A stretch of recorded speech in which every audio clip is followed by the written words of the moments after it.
Captain Jake Morrison sat in his command chair aboard the exploration vessel UES Frontier when the distress signal came through. The bridge fell silent as the alien transmission played across their speakers, filled with screeches and clicks that their universal translator struggled to decode. "Captain, I'm getting partial translation," said Communications Officer Ryan Burke, his fingers dancing across his console. "Something about war, death, and a plea for help from someone called King Thalarin of the Zephyrian Empire." Jake leaned forward in his chair. The Zephyrians were known throughout this sector of space as proud, advanced beings who rarely asked anyone for help. Their technology was centuries ahead of human science, and their crystal cities were said to be among the most beautiful in the galaxy. For them to send a distress call meant something terrible was happening. "Set course for the Zephyrian system," Jake ordered. "Maximum speed?" Lieutenant Amy Collins, the ship's diplomatic officer, turned from her station with concern written across her face. "Captain, are you sure about this? We don't have any formal treaties with the Zephyrians. They've always kept to themselves." "People are dying, Amy," Jake replied simply.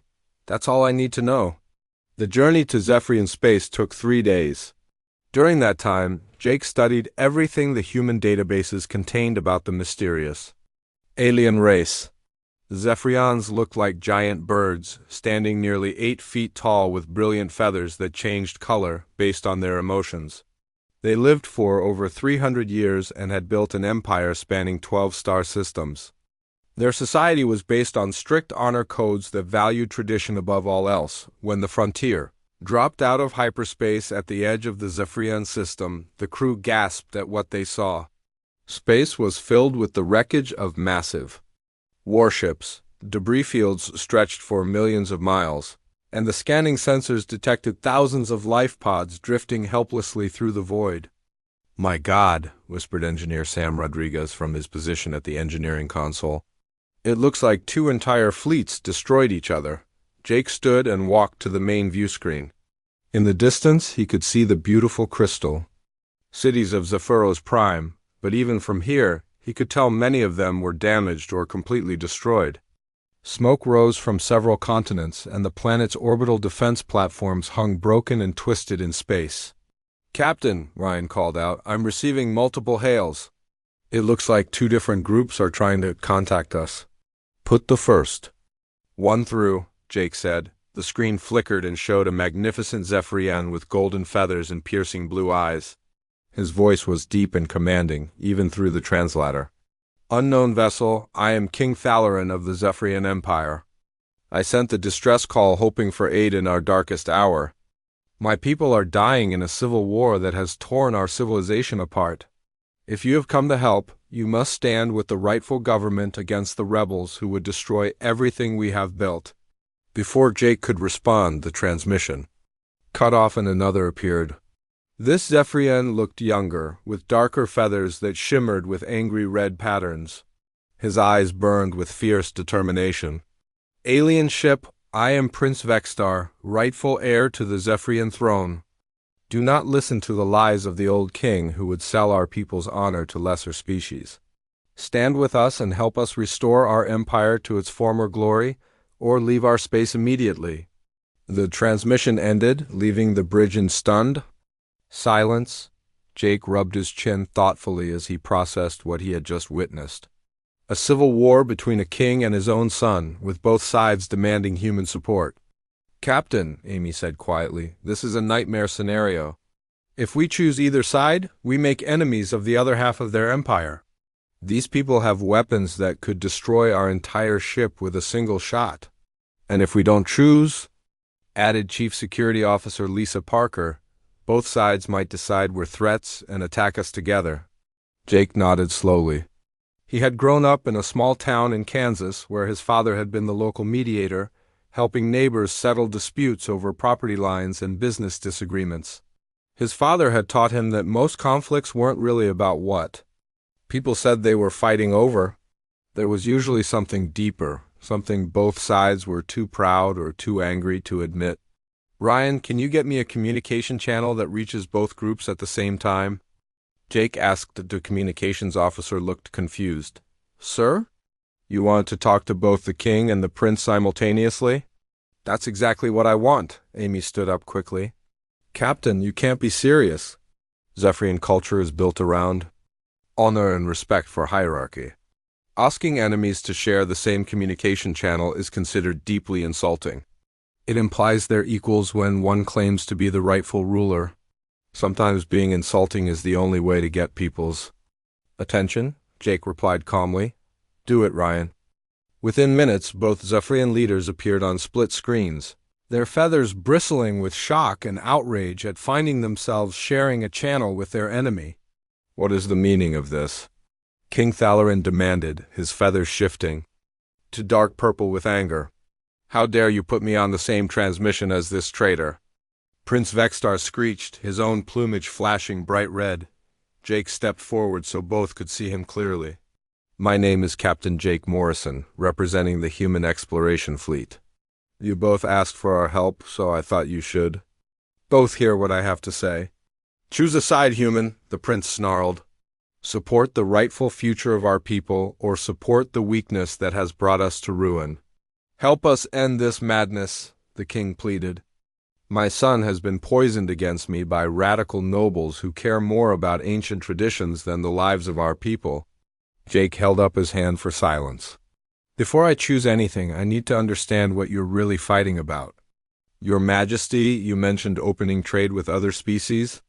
Prince Vextar, you spoke of maintaining honor and tradition. But what started this war? What happened that turned father against son? Both Zephyrians began speaking at once, each trying to shout over the other with accusations and counter-accusations.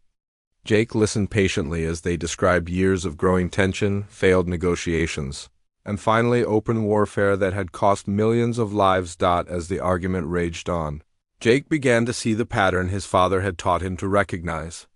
Neither side was really talking about the issues they claimed were important. They were talking around something else, something that hurt too much to say directly.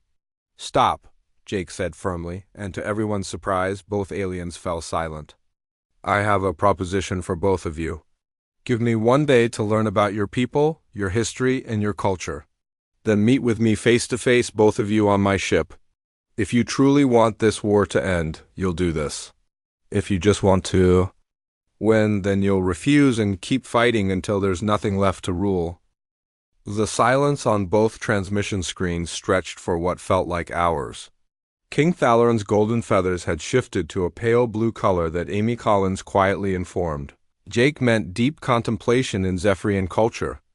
Prince Vextar's darker plumage flickered between red anger and yellow uncertainty, as he stared at the human captain who had just made an impossible request. You ask us to sit in the same room as our enemy, the prince finally said, his voice tight with controlled fury. This goes against everything our people believe about honor and proper conduct. King Thalarin nodded slowly, his ancient eyes never leaving Jake's face. My son speaks truth, human.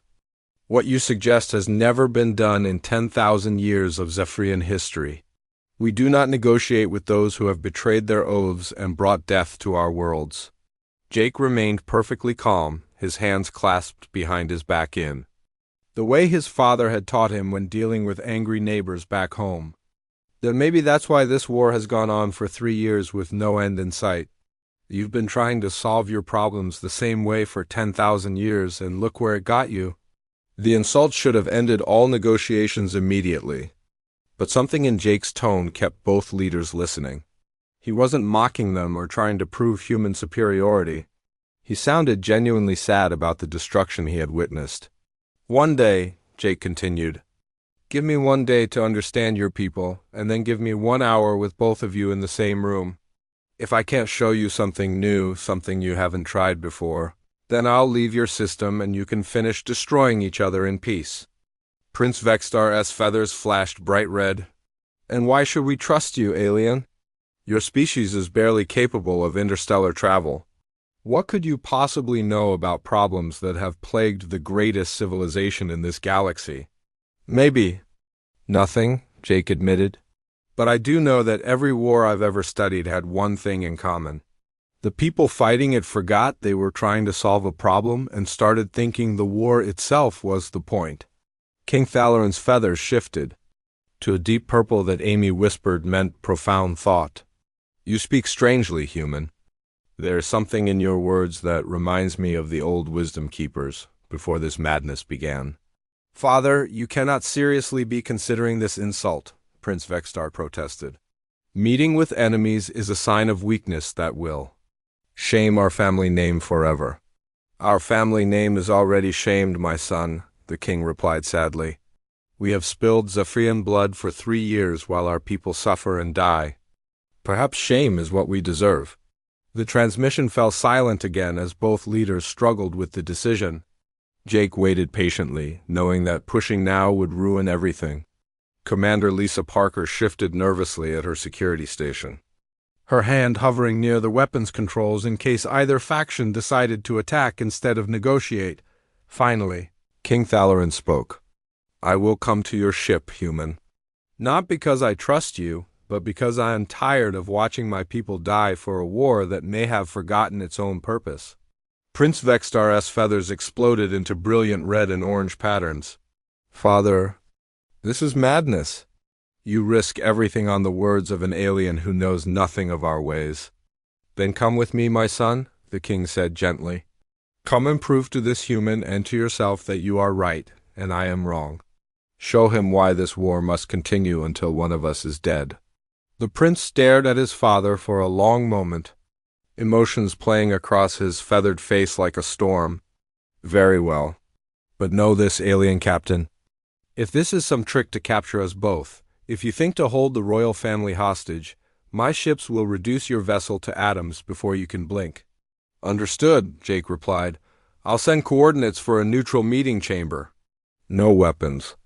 No guards except for basic security and full diplomatic immunity for both parties.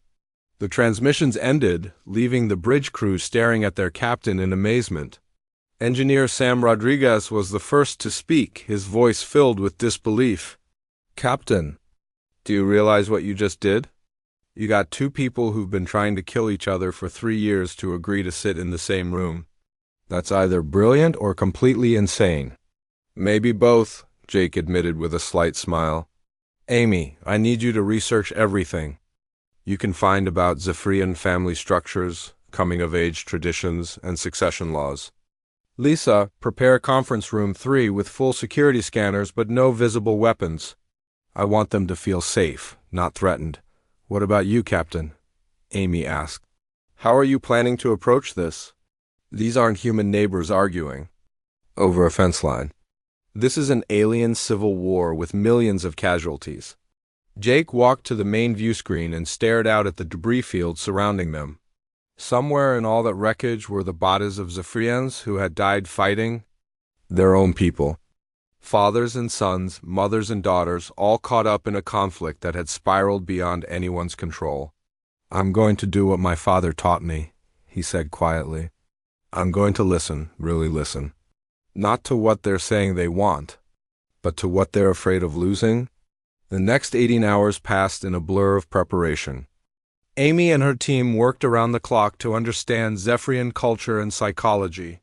Sam Rodriguez modified the conference room's atmosphere systems to accommodate their alien guests' breathing requirements. Lisa Parker ran security drills. With her team, preparing for every possible scenario, from assassination attempts to all-out attacks on the ship. Jake spent most of the time alone in his quarters, reading everything the human databases contained about successful peace negotiations. He studied mediations that had ended everything from trade disputes to full-scale wars, looking for patterns and techniques that might work with alien psychology. The breakthrough came 6 hours before the scheduled meeting when Amy burst into his quarters with a datapad in her hands. Her eyes were bright with excitement and discovery. Captain, I found something. The Zephyrian succession laws aren't just about bloodline inheritance. There's an ancient provision called the Ritual of Understanding that allows a ruler to test whether their heir truly comprehends the burden of leadership. Jake looked up from his own research. What kind of test? The heir must demonstrate wisdom by solving a problem that the current ruler cannot. If they succeed, they prove they're ready to lead. If they fail, they must spend more years learning before they can try again. And if the ruler never gives them a problem to solve? Amy's smile grew wider. Then, according to tradition, the heir has the right to rebel until the ruler acknowledges their readiness. Jake, I don't think this is really a civil war about politics or trade policies. I think this is a father and son who forgot how to talk to each other. Jake stood up and walked to his small viewport, watching the distant glow of Zephyros Prime. Then maybe what they need isn't a mediator. Maybe they just need someone to remind them they're family. The time for the meeting arrived faster than anyone expected. Jake stood in conference room 3, watching the scanners as two Zephyrian shuttles approached his ship from opposite directions. In a few minutes he would be face to face with two of the most powerful beings in this sector of space. Both of whom believed the other was their mortal enemy. He took a deep breath and straightened his uniform. Time to find out if a small-town mediator's approach to problem-solving could work on an interstellar scale. The doors to Conference Room 3 opened at exactly the same moment on opposite sides of the chamber. King Thalarin entered from the port entrance, while Prince Vextar came through the starboard door, their timing so perfect it seemed planned. Both Zephyrians stopped dead when they saw each other, their feathers immediately bristling with tension and barely controlled anger. Jake sat at the head of the oval table, his hands folded calmly as he watched the reunion between father and son. Neither alien moved for nearly a full minute, their large eyes locked in a stare that spoke of years of hurt and betrayal. The silence in the room was so thick it felt like a physical weight pressing down on everyone present. "Please sit down," Jake said gently, gesturing to chairs on opposite sides of the table.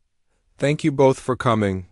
King Thalarin moved first, his ancient grace evident as he settled into the specially designed chair that accommodated his large frame and folded wings. Prince Vextar hesitated for another moment before taking his own seat, his darker feathers still flashing with angry red patterns. "Speak your words, human," the prince said coldly. "Tell us what wisdom you think you possess, that 10,000 years of Zephyrian civilization has missed." Jake leaned back in his chair and studied both aliens carefully. Up close, the family resemblance was unmistakable. They had the same proud bearing, the same intelligent eyes, even the same way of tilting their heads when they were thinking. But where the king's feathers had faded to muted golds and blues with age, the prince's plumage blazed with the vibrant colors of youth and passion. "I don't think I have any special wisdom," Jake admitted. "But I have been reading about your people for the past day, and I'm curious about something."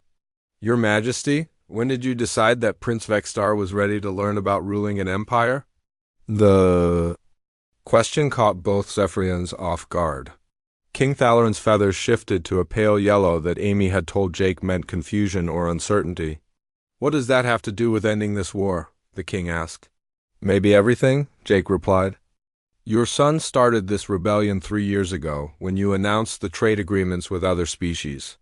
But according to your own history files, Zephyrian heirs traditionally challenge their parents when they feel ready to take on greater responsibilities. When did you last give Prince Vextar a real problem to solve?" Prince Vextar's feathers flashed bright orange. "This has nothing to do with childish games of succession. This is about the survival of our people's honor and the preservation of everything that makes us great." "Is it?" Jake asked quietly. "Or is it about a son who wanted his father to trust him with something important, and a father who was so afraid of losing his child that he kept pushing him away?" The words hit both aliens like physical blows. King Thalarin's feathers went completely white, while Prince Vextar's turned a deep purple that Jake had learned meant emotional pain. "You know nothing about our relationship?" the prince said. But his voice had lost its earlier fury and now sounded more hurt than angry. "You're right," Jake agreed. "I don't know anything about being a Zephyrian father or son. But I do know what it's like to be human, and humans aren't that different from any other species when it comes to family. We all want to be trusted by the people we love, and we all want to protect the people we care about." King Thalarin spoke for the first time since sitting down, his voice barely above a whisper. "I was trying to protect him." The trade negotiations were dangerous, full of species who might try to exploit our technology or turn us against each other. I thought if I handled it alone, he would be safe from the political consequences if something went wrong. And instead you made him feel like you didn't think he was capable of helping, Jake said gently. I never said that, the king protested. Prince Vextar's feathers flashed red again. You never said anything. For 5 years you handled every major decision alone. You consulted your advisors, you met with foreign diplomats, you made plans for our people's future, and you never once asked what I thought about any of it. Because I was afraid you would make the same mistakes I did when I was young, King Thalarin shot back. I was afraid you would rush into decisions without understanding all the consequences. So, instead you made all the decisions for me and proved that you thought I was too stupid to learn from your guidance. Jake watched the exchange with growing understanding. This wasn't really about trade policies or tradition versus progress. This was about a father who loved his son so much that he tried to shield him from every danger, and a son who loved his father so much that being excluded from his life felt like the worst betrayal imaginable. Your Majesty, Jake said during a pause in the argument, what was the first major decision you made as a young prince? The king's feathers shifted to pale blue as he remembered. I tried to negotiate a mining treaty with the Crystalline Collective. I was so eager to prove myself that I agreed to terms that would have bankrupted 3-star systems. My father had to step in and fix my mistakes, but the embarrassment taught me to be more careful. And how did you feel when your father had to rescue you from your own bad judgment? Humiliated, grateful, determined to do better next time. The king paused, his eyes widening as he began to understand where Jake was leading him. Oh, Prince Vextar looked between the human and his father, his feathers cycling through confused yellows and greens. What? What does that ancient history have to do with anything? Your father learned wisdom by making mistakes and having someone he trusted help him fix them, Jake explained. But he never gave you the chance to make your own mistakes because he was so afraid of watching you fail. I was trying to spare him the pain I went through, King Thalarin said weakly.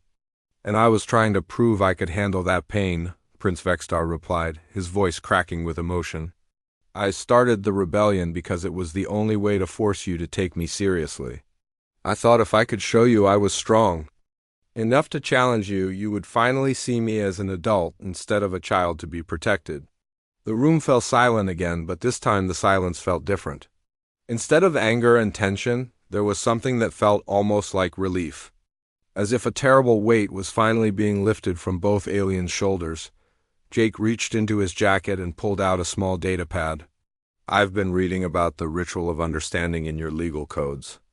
It says that when a father and son both prove they have wisdom to offer, they can rule together as joint monarchs until the natural succession occurs. Both Zephyrians stared at him in shock. That law hasn't been used in over 1,000 years, King Thalarin whispered. Maybe it's time to use it again, Jake suggested. Your people are dying while you fight about who should make the decisions. What if you made them together? Prince Vextar's feathers had gone completely still, no longer flashing with emotion. You would truly consider sharing the throne, father, after everything I have done? If you would truly consider helping me fix the problems we both created, the king replied, I have missed your counsel more than you know, my son. For the first time in 3 years, father and son looked at each other without anger or pain in their eyes. The healing had begun, but Jake knew the hardest part was still ahead of them. The announcement of the ceasefire sent shockwaves across the entire Zephyrian Empire. Within hours of the joint transmission from King Thalarin and Prince Vextar, declaring their intention to rule together and end the civil war, protests erupted on 17 different worlds.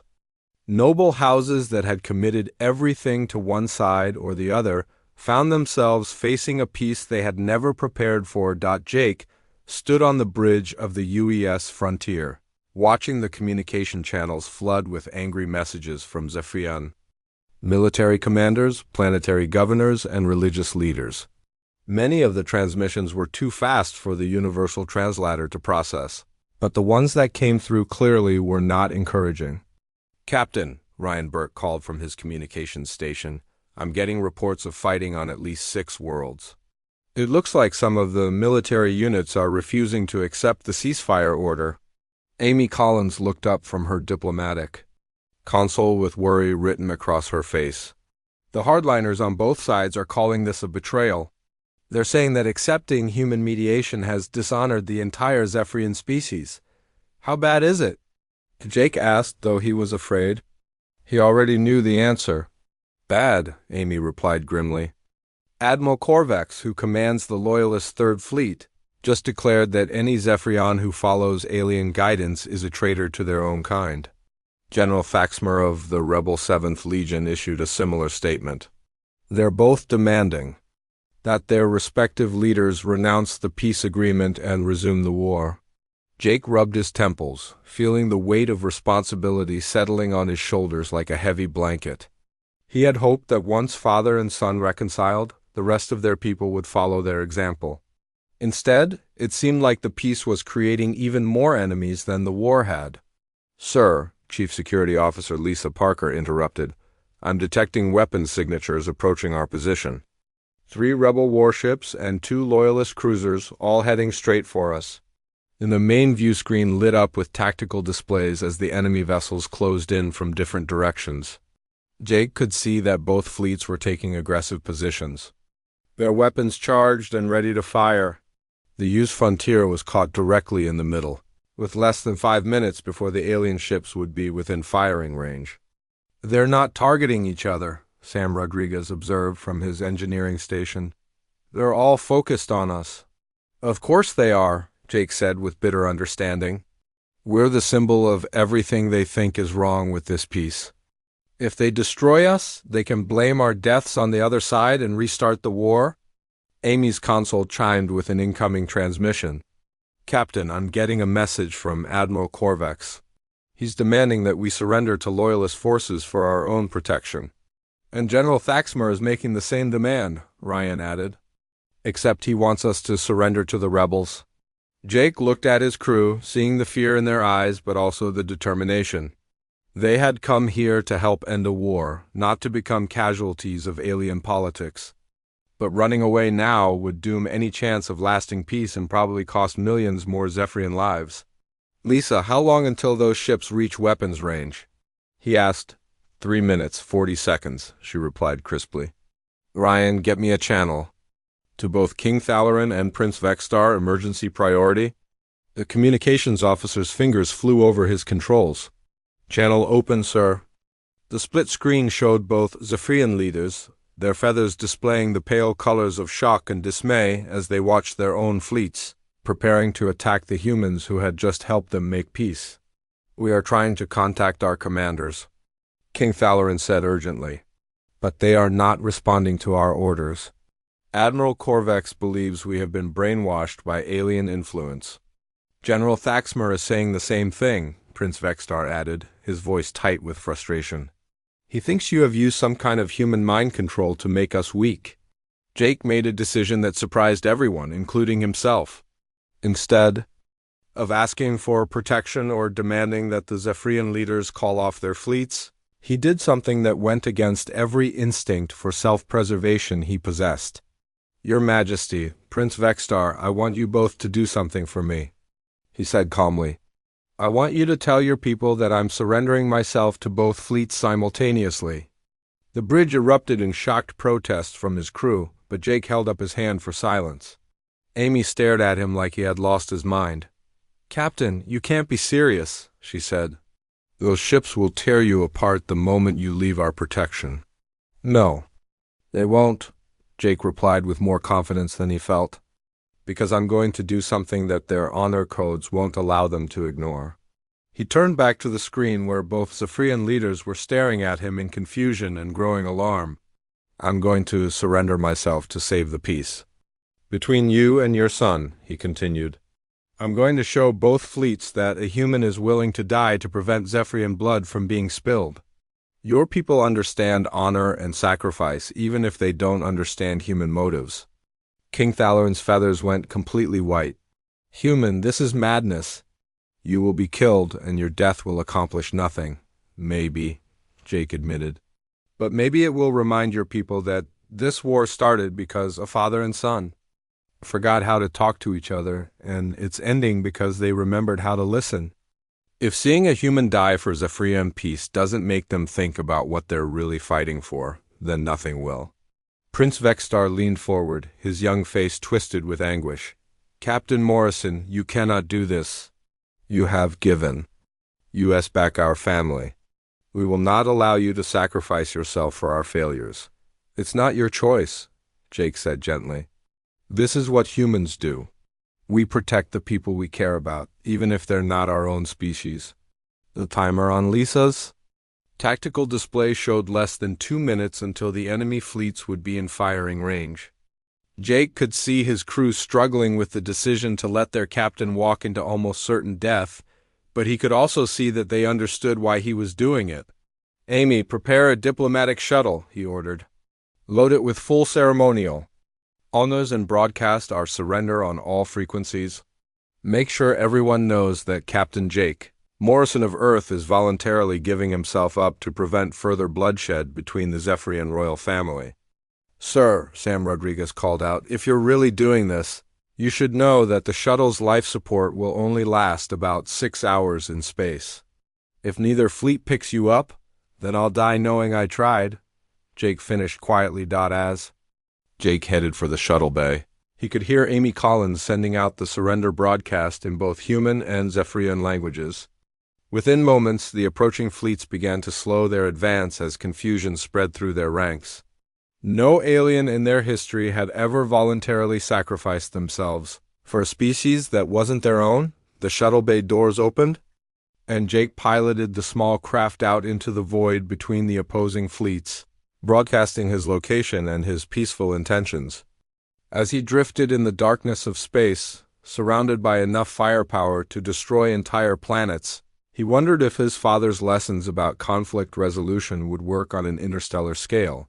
Behind him, both Zephyrian leaders were frantically trying to reach their military commanders, desperate to save the human who had saved their family. The next few hours would determine whether Jake's sacrifice would bring peace or simply add one more death to an already bloody war.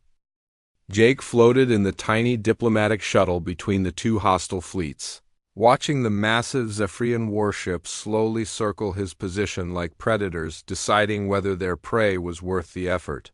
His life support systems hummed quietly in the background, reminding him that he had less than 6 hours of air remaining.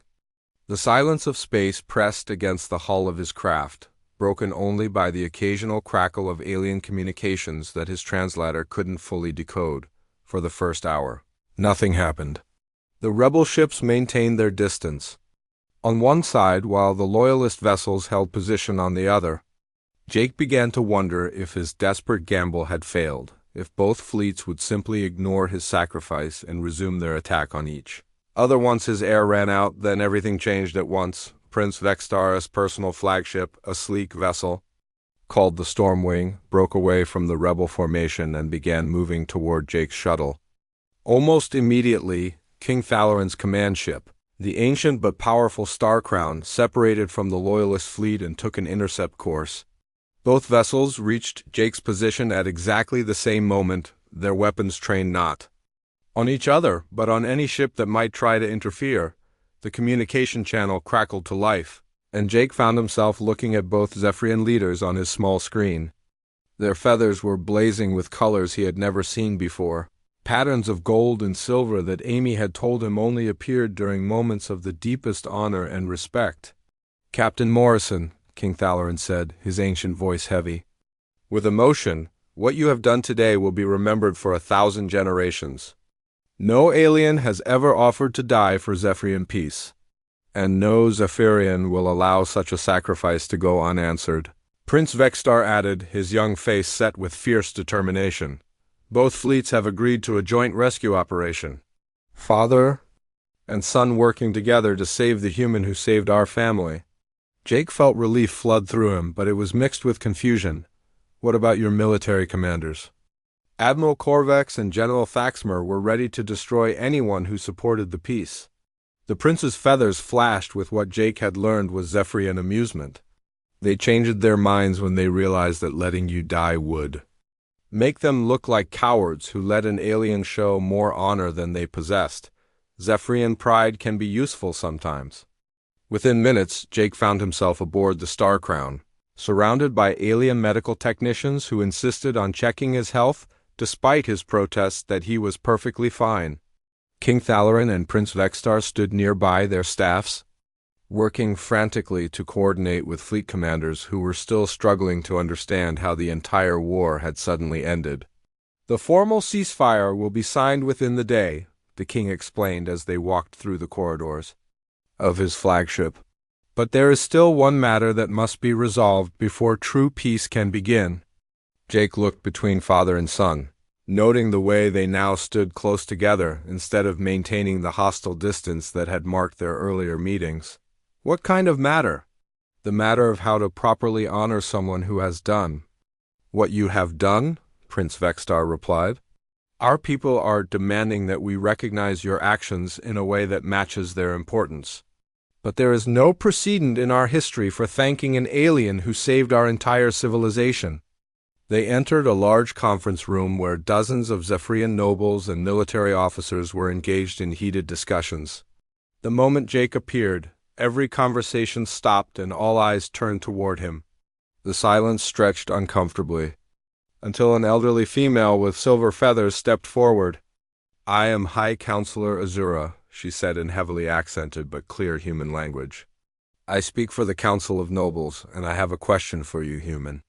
Why did you risk your life for people who are not your own kind?" Jake thought about the question for a moment, remembering his father's lessons about honesty being the foundation of all successful negotiations. "Because that's what families do," he said simply. "They protect each other, even when they're angry or hurt. Your king and prince are family, and watching family members destroy each other is something no decent person can ignore." The counselor's feathers shifted to deep blue patterns of contemplation. "You speak of family, but we are aliens to you. Our blood is different, our culture is foreign, our very appearance must seem strange. How can you call us family?" "Because family isn't about blood or appearance," Jake replied. "It's about caring what happens to each other. When I saw your people dying in a war that was really just a misunderstanding between a father and son, I cared. That made you family to me." The room erupted in excited chirping and clicking sounds that the translator couldn't process. "High Counselor?" Azura raised her wing for silence, her silver feathers now blazing with golden highlights. "The Council has reached a decision," she announced solemnly. "Captain Jake Morrison of Earth, you have shown wisdom beyond your years, courage beyond your species, and honor beyond our ability to repay. By the ancient laws of our people, we offer you something that has never been offered to an alien in 10,000 years of Zephyrian history." Jake felt a chill run down his spine as every Zephyrian in the room bowed their heads in unison. Even King Thalarin and Prince Vextar lowered their proud crests in a gesture of ultimate respect. "We offer you the crown of Zephyros," the counselor continued. "The right to rule our empire as our king, with all the power and responsibility that such a position demands." The words hit Jake like a physical blow. He stared at the assembled aliens in complete shock, unable to process what they were suggesting. "You can't be serious," he managed to say. "I'm not even Zephyrian. I don't know anything about running an empire." "You know how to bring peace where there was war," King Thalarin said gently. "You know how to make enemies remember they are family. These are the most important skills any ruler can possess. But what about your own succession laws? What about tradition?" Prince Vextar stepped forward with a smile in his alien eyes. "Our traditions say that the throne belongs to whoever proves themselves most worthy through wisdom and sacrifice. Today that person was you." Jake looked around the room at dozens of alien faces, all watching him with expressions of hope and respect. These beings were offering him something beyond his wildest imagination, but he knew he couldn't accept it the way they intended. "I'm honored beyond words," he said carefully. "But I can't take your throne away from your rightful rulers. However, I will accept the title of Guardian King, if such a thing exists. Someone who guides and advises but doesn't replace the family." that belongs on that throne. The solution satisfied everyone. Within hours, the UES Frontier was flying through Zephyrian space under both human and alien flags, carrying the galaxy's first interspecies monarch on a mission to explore the stars and spread the message that family comes in many forms. As Jake stood on his bridge, watching the peaceful fleets of former enemies now flying in formation together, he smiled and thought his father would have been proud.